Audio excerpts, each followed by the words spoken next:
जी सदुल्ली क्या पका रहे हो? ये दाल पक रही, छोले पक गए, मुर्गा तैयार है, भिंडी इस तो बात बाद। अच्छा ये छोले हैं? ये नहीं, ये दाल है। छोले इधर तैयार है।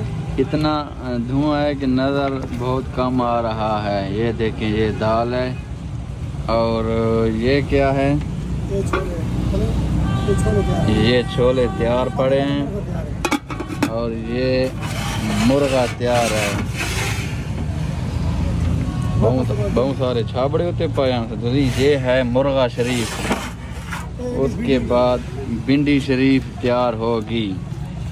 ये है भिंडी शरीफ। ये मेरा मजदूर छोटा सा डड्डू कर रहा है, कहने आगे नहीं है। ये है डड्डू, ये मजदूर है छोटा सा, ये करा दे दिया, शर्मा रहा है। एक अड्डे पे गया है और ये सुबह 9 बजे का टाइम है और सालन तैयार हो रहे हैं। 5 स्टार होटल सदुल्ली उर्फ चापरी। और ये आप आ सकते हैं रोड के सामने।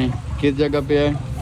अक्सर बैंक के साथ। अस्करी बैंक के साथ सदुल्ली वाला होटल आप पूछेंगे तो इंशाल्लाह पहुंच जाएंगे यहाँ पे।